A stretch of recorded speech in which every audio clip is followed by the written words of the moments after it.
ഒന്നാമത് നമുക്ക് ഹയർ ജുഡീഷ്യറിയിൽ നമ്മുടെ ആൾക്കാരുടെ എണ്ണം വളരെ കുറവാണ്. ജഡ്ജസിന്റെ ഇടയിൽ, സുപ്രീം കോടതി, ഹൈക്കോടതി ജഡ്ജിമാരുടെ ഇടയിലെല്ലാം നമ്മുടെ എണ്ണം വളരെ കുറവാണ്.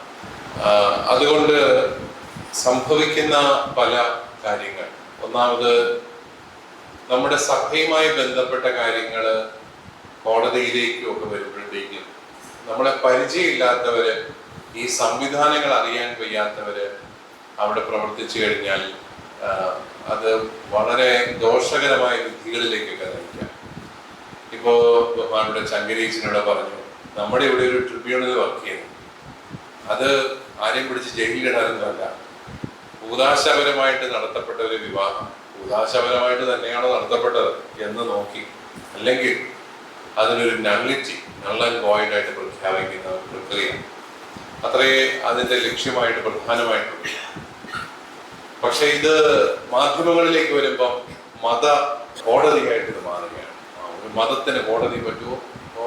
കോടതി എന്ന് പറയുമ്പോൾ സാധാരണ ജനങ്ങൾ, അയ്യോ ഇപ്പൊ ഇവർക്കും കോടതി ഉണ്ടോ, ഇപ്പൊ കോടതി കഴിഞ്ഞാൽ പിന്നെ എന്താണ്, പിന്നെ ജയിലാണ്, ഇവിടെ ആൾക്കാരെ പിടിച്ച് ജയിലിൽ ഇടുവോ, ഇങ്ങനെയൊക്കെയുള്ള സംശയങ്ങളും കാര്യങ്ങളും ഒക്കെയായി. പിന്നെ മാധ്യമങ്ങൾ അതങ്ങോട്ട് പൊലിപ്പിക്കും. എല്ലാം കൂടെ കഴിയുമ്പോഴത്തേക്കും സത്യം അറിയാതെ ആൾക്കാർ പോവുകയാണ്. ഇന്ന് നമ്മുടെ ജുഡീഷ്യറിയും മാധ്യമങ്ങളുടെ വല്ലാത്ത സ്വാധീനത്തിൽ നിന്ന് വിമുക്തരല്ലെന്ന് നമുക്ക്. കാരണം ജഡ്ജിമാരെല്ലാം പത്രം വായിക്കുന്നവരാണ്.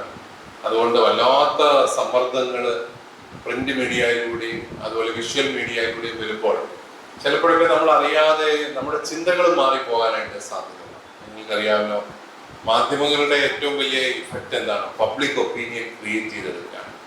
പബ്ലിക് ഒപ്പീനിയൻ എങ്ങനെയും മാറും. സത്യം അറിയണമെന്നൊന്നുമില്ല പബ്ലിക് ഒപ്പീനിയൻ. അത് കൂടുതൽ പേര് ചിന്തിക്കുന്നതിന്റെ കൂട്ടത്തിൽ ചിന്തിക്കാനാണ് സാധാരണ എല്ലാവർക്കും തന്നെ താല്പര്യം. അപ്പൊ അങ്ങനെ വരുമ്പോ ഈ മാധ്യമങ്ങള് ഒത്തിരിയേറെ സ്വാധീനിച്ച് ചിലപ്പോഴൊക്കെ ചില വിധികളൊക്കെ ഉണ്ടാകുന്നത് നമ്മൾ കണ്ടിട്ടുണ്ട്. ഞാന് കുറെ വർഷങ്ങൾക്ക് മുമ്പ് അഭയ കേസില് പ്രതികളായി കണ്ടെത്തപ്പെട്ട, ജയിലിലടച്ച കോട്ടൂരച്ചനെയും സർവീസസിനെയും ഞാൻ തിരുവനന്തപുരത്തെ മിനിസ്റ്ററിനിടെ എൻ്റെ മനസ്സിൽ ഒരു വലിയ വേദന തോന്നിയിട്ട്, എനിക്ക് ഇവരെയൊന്നും പേഴ്സണലായിട്ടൊന്നും അറിയത്തില്ല, പക്ഷെ വലിയൊരു വേദന തോന്നിട്ട് അവർ രണ്ടുപേരെയും ഞാൻ മെനക്കെട്ട് ജയിലിൽ പോയി സന്ദർശിച്ചു. ഞാൻ എപ്പോഴും ഓർത്തിരിക്കുന്ന ഒരു സന്ദർശനമാണത്. ആ സന്ദർശിക്കാൻ കാരണം ഞാൻ ആ വിധി മുഴുവൻ വായിച്ചു എന്നുള്ളതാണ്. ആ വിധി മുഴുവൻ വായിച്ചപ്പോ എനിക്ക് തോന്നി, കർത്താവേ, ഒരു 10ാം ക്ലാസ്സുകാരന് പോലും മനസ്സിലാക്കാൻ ഒന്ന് കൊച്ചു കൊച്ചു കാര്യങ്ങൾ, അതിനു പോലും വിരുദ്ധമായിട്ടുള്ള ഒരു 10ാം ക്ലാസ്സുകാരന്റെ കോമൺ സെൻസിന് വെല്ലുവിളിക്കുന്ന തരത്തിലുള്ള ഒരു വിധി, അതിന്റെ പേര് രണ്ടുപേരെ പിടിച്ചിട്ടിരിക്കുകയാണ്. എല്ലാവർക്കും സന്തോഷമായി, പത്രങ്ങളെല്ലാം ഘോഷിച്ചു, ദൃശ്യമാധ്യമങ്ങളെല്ലാം സന്തോഷമായി. അതോടുകൂടി അവര് പിന്നെ ജയിലിൽ കിടന്നുള്ള, പിന്നെ എന്തോ 2 ഹൈന്ദവരായ ജഡ്ജിമാരാണ് ഹൈക്കോടതിയില്. അവരുടെ മനസാക്ഷിയെ നൊമ്പരപ്പെടുത്തിയിട്ടാവാം അവര് പതിവിന് വിപരീതമായിട്ട് അവര് അതിനെ സ്റ്റേ ചെയ്യുകയാണ് ഉണ്ടായത്. നിങ്ങൾ ഒരുപക്ഷെ അറിയാമായിരിക്കും. അത് പഠിക്കേണ്ട ഒരു, നിങ്ങൾക്ക് പറ്റുമെങ്കിൽ നിങ്ങളാരും വായിച്ചിട്ടില്ലെങ്കിൽ അതൊന്ന് വായിച്ച് പഠിക്കണം. എന്തെല്ലാം ഗ്രൗണ്ടുകളിലാണ് ഇവരെ കുറ്റവാളികളായിട്ട് കണ്ടെത്തിയത്. നമുക്ക് ചിലപ്പോഴൊക്കെ തമാശ വരും, ഇങ്ങനെയൊക്കെ സംഭവിക്കും, ഇങ്ങനെയൊക്കെ പറയാൻ പറ്റും. ഇപ്പോ അവിടെ എല്ലാം ഈ ജുഡീഷ്യറി വാല്യൂ ഇല്ലാതെ, മൂല്യങ്ങളില്ലാതെ പോകുന്നു എന്നുള്ളത് നമുക്ക് സങ്കടകരമായൊരു കാര്യമാണ്. ജുഡീഷ്യറിക്കും കൂടെ മൂല്യങ്ങളില്ലെങ്കിൽ പിന്നെ സാധാരണക്കാരൻ എവിടെയാണ് ആശ്രയിക്കുന്നത്? അങ്ങനെയൊക്കെ ഉള്ള സാഹചര്യങ്ങൾ നമ്മുടെ നാട്ടിൽ കൂടി വരികയാണ്. വർഗീയമായിട്ടുള്ള ചേരിതിരിവുകൾ ജഡ്ജിമാരുടെ ഇടയിലേക്കും അഭിഭാഷകരുടെ ഇടയിലേക്കും വരുന്നു. ചില മതവിഭാഗങ്ങളുടെ ഇടയിൽ തന്നെ ഇത്തരത്തിലുള്ള കൂട്ടായ്മകൾ അവരുടെ മതം പ്രചരണത്തിന് വേണ്ടി ഉപയോഗിക്കുകയും ആ രീതിയിലുള്ള സഹായങ്ങൾ കൊടുക്കുകയും ചെയ്യുന്നു. നമ്മളൊരിക്കലും പക്ഷെ അങ്ങനെയുള്ള ലക്ഷ്യങ്ങളൊന്നും നമുക്കില്ല, നമുക്കറിയാം. അതുകൊണ്ട് മൂല്യങ്ങളുടെ അടിസ്ഥാനത്തിലുള്ള ഒരു നല്ല നീതിന്യായ വ്യവസ്ഥിതിക്കായിട്ട് സ്വപ്നം കാണുന്നവരാവണം നിങ്ങൾ ഓരോരുത്തരും എന്നാണ് എനിക്ക് നിങ്ങളോട് പറയാനുള്ളത്. നമുക്ക് ആദരണീയരായ അഭിഭാഷകർ ഏറെ ഉണ്ടായിരുന്നു. രാജ്യം ആദരിക്കുന്ന, അല്ലെങ്കിൽ നമ്മുടെ നാട് ആദരിക്കുന്ന ഒത്തിരി അഭിഭാഷകർ. അവരാദരിക്കപ്പെട്ടതെല്ലാം അവർക്ക് ചില മൂല്യങ്ങളോടുള്ള കമ്മിറ്റ്മെന്റ് ആണ്, വാല്യൂ ബേസ്ഡ് ആയിട്ടുള്ള. ഞാൻ ഓർക്കുന്നു, ന്യൂനപക്ഷ അവകാശങ്ങളെ കുറിച്ചുള്ള വിധികൾ വരുമ്പോൾ അഭിയോഗ്യ ഭൗതിക പിതാവ് പറയായിരുന്നു, നമുക്ക് ആകപ്പാടെ ആശ്രയം സുപ്രീം കോടതിയാണ്. കാരണം അന്ന് നല്ല ജഡ്ജിമാരാണ്, അവര് ഹൈന്ദവരും ഒക്കെയാണ്. പക്ഷെ അവര് അതൊന്നും അവരുടെ മതമോ ഒന്നും നോക്കാതെ ഭരണഘടനയെ ഏറ്റവും വിശുദ്ധമായ ഒരു ഗ്രന്ഥമായിട്ട് കണ്ട് അതിനനുസൃതമായിട്ട് വിധികൾ നടത്തുമായിരുന്നു. അതുകൊണ്ട് തന്നെ ന്യൂനപക്ഷാവകാശങ്ങളെ കുറിച്ചുള്ള കേസുകൾ വരുമ്പോഴെല്ലാം നമുക്ക് അനുകൂലമായിട്ട് കിട്ടുന്ന ഒരു കാലം ഉണ്ടായിരുന്നു. ആ കാലം പോയി. ഇപ്പൊ നമുക്കറിയാം, ഇപ്പോഴത്തെ ഗവൺമെന്റിന് ന്യൂനപക്ഷാവകാശങ്ങളോട് വലിയ മതിപ്പില്ല. ഇപ്പൊ ന്യൂനപക്ഷ കമ്മീഷനിൽ ആരുമില്ല. പുതിയ നാഷണൽ എഡ്യൂക്കേഷൻ പോളിസിയിൽ ന്യൂനപക്ഷ സ്ഥാപനങ്ങൾ എന്നൊരു വാക്ക് പോലും ഇല്ല. അങ്ങനെയെല്ലാം വരുമ്പോൾ അത് ജുഡീഷ്യറിയിലേക്കും കടന്നു വരികയാണ്. ഇപ്പൊ ന്യൂനപക്ഷാവകാശങ്ങൾ എന്നും പറഞ്ഞുകൊണ്ട് നമ്മൾ ഒരു കേസിന് പോയി കഴിഞ്ഞാൽ നമ്മൾ വിജയിക്കാനായിട്ട് സാധ്യത കുറവാണെന്ന് പറയുന്നത് ആ ഒരു ഗ്രൗണ്ടിൽ പോകരുത്. ഇപ്പോൾ ന്യൂനപക്ഷാവകാശങ്ങൾ എന്ന് പറഞ്ഞാൽ എന്താണ്? നമുക്ക് നമ്മുടെ സ്ഥാപനങ്ങൾ നടത്താം, അത് നടത്താനും അത് ഭരിക്കാനും ഒക്കെയുള്ള അവകാശങ്ങളുണ്ട്. പക്ഷേ പതുക്കെ പതുക്കെ ഗവൺമെന്റ് ഓരോന്നോരോന്നായിട്ട് ഇതിനെ കവർന്നെടുക്കുകയാണ്. ഇപ്പൊ അപ്പോയിന്റ്മെന്റ്, നമ്മുടെ സ്ഥാപനങ്ങളിലെ അപ്പോയിന്റ്മെന്റിനുള്ള അവകാശങ്ങളിലെല്ലാം ഗവൺമെന്റ് കൈകടത്തുകയാണ്.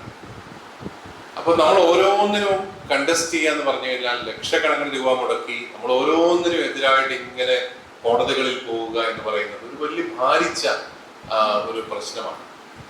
ഇപ്പോ ഏകജാലകത്തിലൂടെയുള്ള അഡ്മിഷൻ ഗവൺമെന്റ് ആരംഭിച്ചപ്പോൾ അതിനെതിരെ നമ്മുടെ രൂപത കേസിന് പോയി പരാജയപ്പെട്ടതാണ്.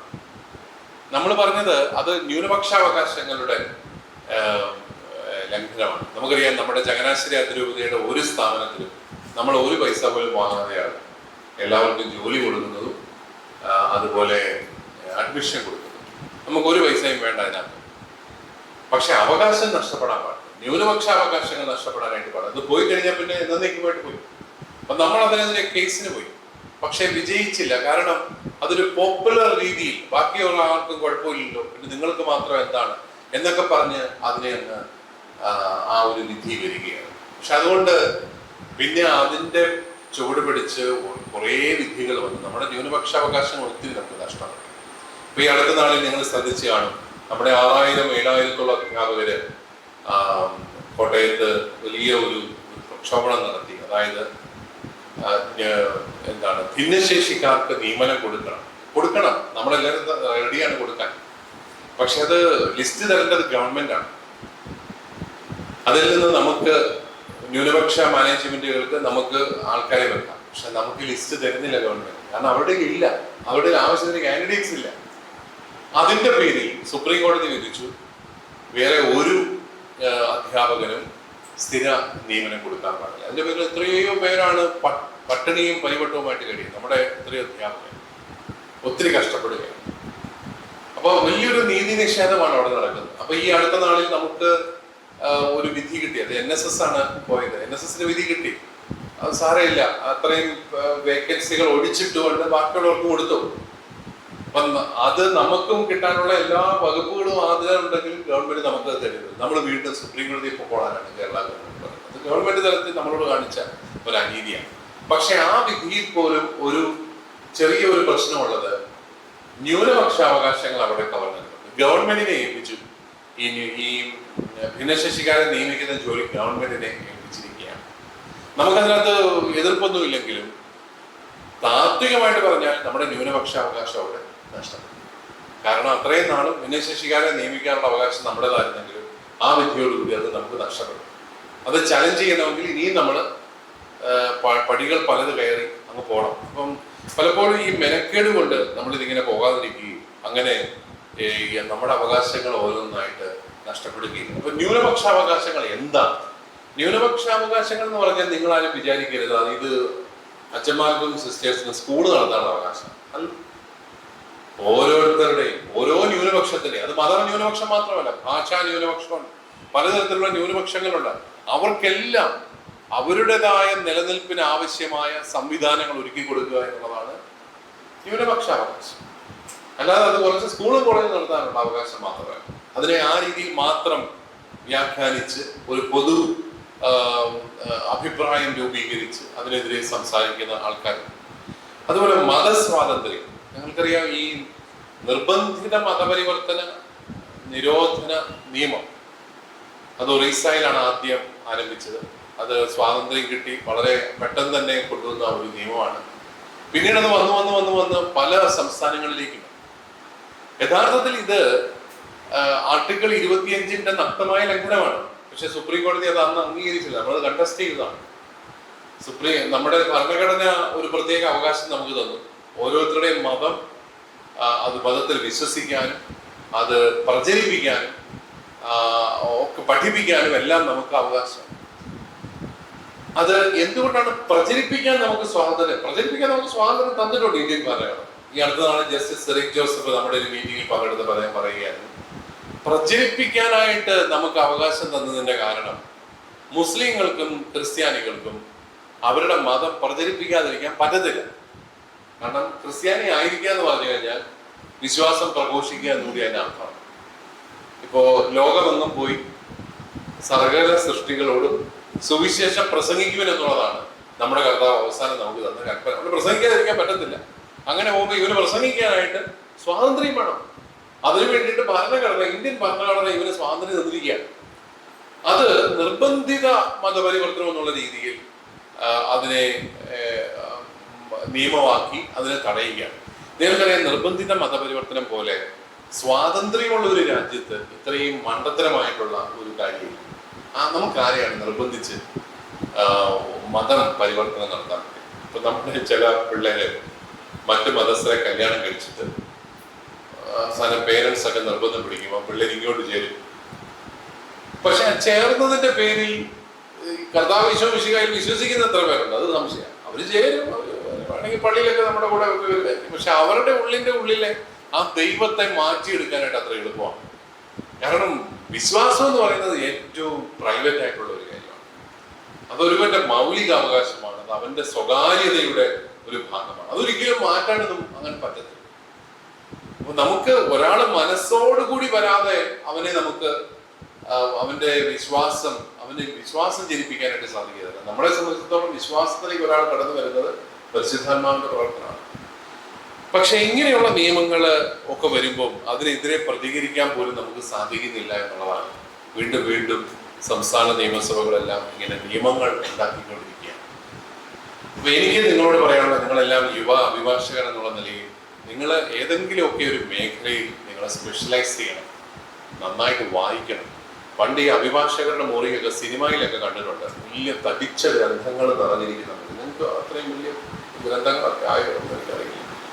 വലിയ ഗ്രന്ഥങ്ങളുടെ നടുക്ക് അഭിഭാഷകരിരിക്കുന്നു, വായിക്കുന്നു. അപ്പോൾ കാരണം ഇപ്പൊ പിന്നെ AI ഉള്ളത് കൊണ്ട് എല്ലാം ഓൺലൈനിൽ കിട്ടും. അങ്ങനെ വായിക്കേണ്ട, മേടിച്ചു വെക്കേണ്ട കാര്യം. ഏതായാലും ഈ നന്നായിട്ട് വായിക്കുകയും പഠിക്കുകയും ആഴമായ അറിവ് നേടുകയും ഒക്കെ ചെയ്താൽ മാത്രമേ ആ മേഖലയിൽ നല്ല പേരെടുക്കാനും നല്ല ആഴമായ ഒരു ഇംപ്രഷൻ നമുക്ക് ക്രിയേറ്റ് ചെയ്യാനും എല്ലാം സാധിക്കുന്നു. ആ രീതിയിൽ വളർന്നു വരാനായിട്ട് നിങ്ങൾക്ക് സാധിക്കട്ടെ എന്നാണ് എൻ്റെ ആശംസ. ക്രൈസ്തവമായ മൂല്യങ്ങൾ പാലിച്ചു. അതോടൊപ്പം സഭയുടെ സംഭാവനകളെ കുറിച്ചൊക്കെ നല്ല അവബോധവും നിങ്ങൾക്കുണ്ടാകും. നിങ്ങൾ അഭിഭാഷകരായതുകൊണ്ട് തന്നെ പൊതുവെ ഒരു പക്ഷേ സഭയെ വിമർശിക്കാനും ഒക്കെ നിങ്ങൾക്കൊരു സ്വാഭാവികമായ താല്പര്യം കാണുമായിരിക്കും. അതിനകത്ത് തെറ്റൊന്നുമില്ല. നമുക്ക് ആർഗ്യൂ ചെയ്യാൻ കഴിവുള്ളവർക്കെല്ലാം എപ്പോഴും ആർഗ്യൂ ചെയ്തുകൊണ്ടിരിക്കാം, അല്ലേ? പക്ഷേ ഈ സഭയ്ക്ക് കുറവുകളുണ്ടോ? ഇഷ്ടംപോലുണ്ട് കേട്ടോ, ഇഷ്ടംപോലുണ്ട്. നിങ്ങൾക്ക് ബാധിക്കാനൊന്നും ഒരു മാറ്റർ കുറവ് വരികയില്ല, ദൈവം അനുഗ്രഹിച്ചു. കാരണം ഇത് മനുഷ്യരുടെ ഒരു കൂട്ടായ്മയാണ്. പക്ഷെ ദൈവത്തിന്റെ പരിശുദ്ധാത്മാവ് നയിക്കുന്നുണ്ട്. അതുകൊണ്ട് ദൈവികമായ ഒരു ഭാവവും കൂടി ഇതിനുണ്ട്. നമ്മൾ ചെയ്യുന്ന അത്രയും കാരുണ്യ പ്രവർത്തനം. ചങ്ങനാശ്ശേരി അതിരൂപതയ്ക്ക് 100 കാരുണ്യ ഭവനമുണ്ട്. നിങ്ങൾക്ക് എത്ര പേർക്ക് അതറിയാം? ചങ്ങനാശ്ശേരി അതിരൂപതയ്ക്ക് 100 കാരുണ്യ ഭവനം. 100ാമത്തത് ഈടെയാണ് ഞാൻ എത്തിച്ചു. അതുകൊണ്ടാണ് 100 കൃത്യം പറഞ്ഞത്. കൂടുതലും നമ്മുടെ സിസ്റ്റേഴ്സാണ്. നിങ്ങൾ അവിടെ ഓരോരുത്തരും പോയിട്ടുണ്ടോ? ആയിരക്കണക്കിന് ആൾക്കാരെ ആരും അറിയാതെ നമ്മൾ സംരക്ഷിച്ചുകൊണ്ടിരിക്കുകയാണ്. കേരളത്തിൽ എന്തുകൊണ്ടാണ് തെരുവ് കുട്ടികളില്ലാത്തത്, സ്ട്രീറ്റ് ചിൽഡ്രൻ ഇല്ലാത്തത്? കാരണം നമ്മുടെ ബോയ്സ് ഹോമുകളും ഗേൾസ് ഹോമും അതുപോലെ ഇപ്പം നിയമപരമായിട്ട് നടത്താൻ വല്ലാത്ത സാഹചര്യത്തിലേക്ക് നമ്മൾ പോവുകയാണ്. അപ്പോൾ സഭയുടെ ഒരു വലിയ കോൺട്രിബ്യൂഷൻ ഉണ്ട് എല്ലാ മേഖലകളിലും. വിദ്യാഭ്യാസം, ആതുര ശുശ്രൂഷ, അതുപോലെ കാരുണ്യ ഭവനങ്ങൾ, അതിനെക്കുറിച്ചൊക്കെ അറിയാനും അഭിമാനിക്കാനും ഒക്കെ നമുക്ക് സാധിക്കുമ്പോഴാണ് കുറച്ചുകൂടെ നമ്മുടെ സഭയെ സ്നേഹിക്കാൻ, മൂല്യങ്ങൾ കണ്ടെത്താൻ സാധിക്കുക. അതിനെല്ലാം സാധിക്കട്ടെ എന്ന് ആശംസിച്ചുകൊണ്ട് ഈ കൂട്ടായ്മ ചെയ്യുന്നത്.